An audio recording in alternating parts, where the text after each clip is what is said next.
त्यही त धरानको चारकोसे झाडी आज यो चाहिँ धेरै व्यासीकरण भएर सामुदायिक वन बनेपछि कस्तो अवस्थामा रहेको छ भन्दाखेरि धेरै जसो सालको बिरुवाहरू अथवा सालको सखुवाको सालको बिरुवाहरू मात्र रहेको र अन्य चाहिँ कुनै पनि बिरुवा नरहेको, किनभने यो व्यासीकरणमा लागेर सामुदायिक वनले चाहिँ व्यासीकरणमा लागेर खालि सालको बिरुवा मात्र राखेको र अन्य सबै मासेको हुनाले अहिले चाहिँ धेरै जसो सालको बिरुवाहरू मात्रै यो जङ्गलमा छ र यो जङ्गलमा चाहिँ अन्य बिरुवाहरू नभएको हुनाले अन्य जङ्गली जन्तुहरू भनौँ न यहाँको जैविक विविधता चाहिँ धेरै नै ह्रास भइसकेको छ। जैविक विविधता ह्रास हुनुमा मुख्य कुरो एउटा सामुदायिक वन पनि हो र सामुदायिक वनले चाहिँ के गर्यो भने खालि सालको रुख मात्रै राखेर अन्य रुखहरू चाहिँ नराखेपछि सानो सानो जनावरहरू हैन, मानौँ न खरायो, दुम्सी, मृग अनि बँदेल आदि लुक्ने ठाउँै भएन। लुक्ने ठाउँ नभएपछि चाहिँ के भयो भने तिनीहरूको वासस्थान हरायो। यसरी वासस्थान हराइसकेपछि चाहिँ सबै यहाँबाट चाहिँ पलायन भयो र अहिले चाहिँ छैन, खाने चिज केही छैन र बाँदरहरू पनि यो जङ्गलमा छैन, किनभने बाँदरहरू चाहिँ सबै गाउँ पसे। किनभने यो जङ्गलमा बाँदरले खाने चिज पनि केही राखेनन् है। जब पहिले जमुना, टाँटरी, फडिर, अन्य चिजहरू धेरैतिर खानेकुरा कुसुमहरू इत्यादि हुन्थ्यो। तर हाल अहिले ती सबै कुकाठहरू चाहिँ राखेर के अरे मासेर खालि सालको मात्रै राखेको हुनाले अहिले मात्रै एक दुईवटा केही यो असारीको रुखहरू छ, नभए सालको मात्रै छ। र यसरी सालको मात्रै राख्दा चाहिँ के भयो त यहाँको जैव विविधता को चाहिँ ह्रास भयो हैन, डाइभर्सिटी लस भयो। डाइभर्सिटी लस भएपछि चाहिँ के भयो, यहाँ चाहिँ खालि अब यहाँका जङ्गली जन्तुहरू सबै गाउँ पसे र सहर बजार पसेर गाउँघरमा दुःख दिने सबै बाँदरले चाहिँ अहिले घरमा गएर घरभित्रको खाना खाइदिने, भात खाइदिने, मकैहरू छ भने मकै खाइदिने, अन्नपातहरू जे छ त्यो खाइदिने, घरभित्र पसेर जे भेट्छ उसले त्यही खाइदिने चाहिँ गरेको छ। यसरी चाहिँ यो सामुदायिक वनले एकातिर चाहिँ समुदायको फाइदा गर्यो भने जैविक विविधताको चाहिँ यसले चाहिँ धेरै नै ह्रास गरेको छ।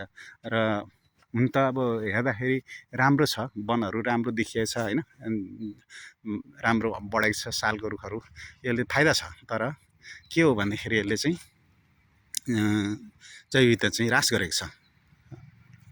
ल हेर्नुहोस् त, यो यहाँ चाहिँ अन्य रुखको नाममा के छ त भन्दा यो साना साना पोथ्रे भाटीका रुखहरू मात्र छन् र यो अरू चाहिँ सबै सालका रुख हो। र यसरी खाने चिज, जङ्गली जन्तुको खाने चिज, जङ्गली जन्तुको वासस्थान, जङ्गली जन्तुको चाहिँ उनीहरूको आहारा नै मासिएको हुनाले अहिले चाहिँ यहाँ चाहिँ डाइभर्सिटी व्यापक रूपमा लस भनौँ न भएको छ।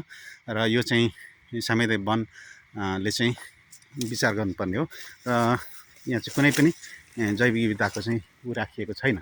र त्यस कारणले यसलाई हेर्दाखेरि यस्तो छ, सबै चाहिँ सालको रुख मात्रै छ र यसले चाहिँ धेरै जस्तो चाहिँ कुनै पनि यहाँ चराचुरुङ्गी पनि हैन, सालहरू अहिले चाहिँ खरायोहरू, दुम्सीहरू पहिले थुप्रै हुन्थे तर अहिले त्यो केही पनि छैन, किनभने सालको रुख मात्रै राखेको छ। र सालको रुख राख्दा चाहिँ के भयो त भन्दा एक किसिमले गर्मी पनि बढ्यो। गर्मी बढ्नुको साथसाथै यहाँ चाहिँ हैन अरू चाहिँ जैव विविधता लस भयो, कुनै पनि अन्य प्रजातिका रुखहरू पाउन छोडियो।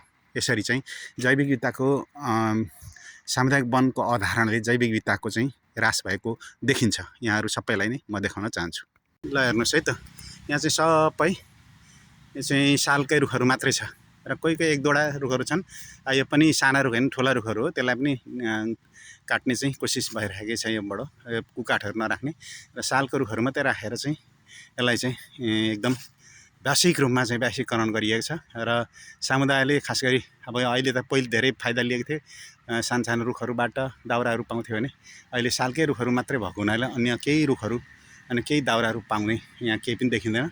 र यसरी जैविक विविधता चाहिँ हाम्रो वास्तवमा यो सामुदायिक वन धरानको चारकोसे झाडी भन्छौँ। चारकोसे झाडी सबैलाई त भन्दिनँ म, यो पूर्व साइडपट्टि बाँझागडाको चाहिँ जङ्गल हो।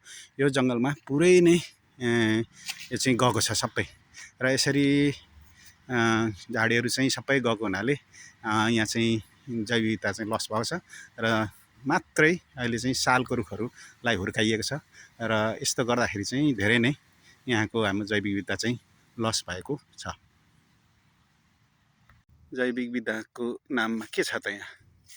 केही छैन यहाँ, मात्रै अहिले सालको रुख र केही असारेका बोटहरू मात्रै छन् र भुइँमा केही छैन कि जबकि यहाँका साना साना जनावरहरूले आफ्नो वासस्थानको लागि खाने चिजको लागि केही राखेकै छैन। अनि यस्तोमा कहाँ के बस्न सक्छ, जसले गर्दा यहाँ भएका सबै जैविक विविधता नष्ट भएको देखिन्छ।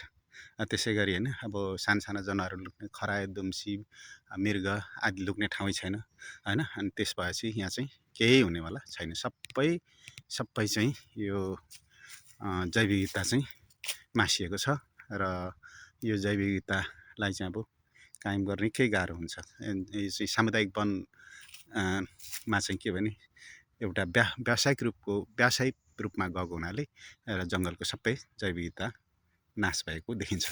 र यसरी हामी चाहिँ सामुदायिक वन र व्यावसायीकरणको नाममा हाम्रो आफ्नो जैविक विविधताको सुरक्षा नभएको र दिनदिनै यो चाहिँ मासिँदै गइरहेको देख्छौँ। र यो चाहिँ अन्तिममा गएर मोनोकल्चर जस्तो हुन्छ र यसलाई एक किसिमको मोनोकल्चर भन्न पनि सकिन्छ।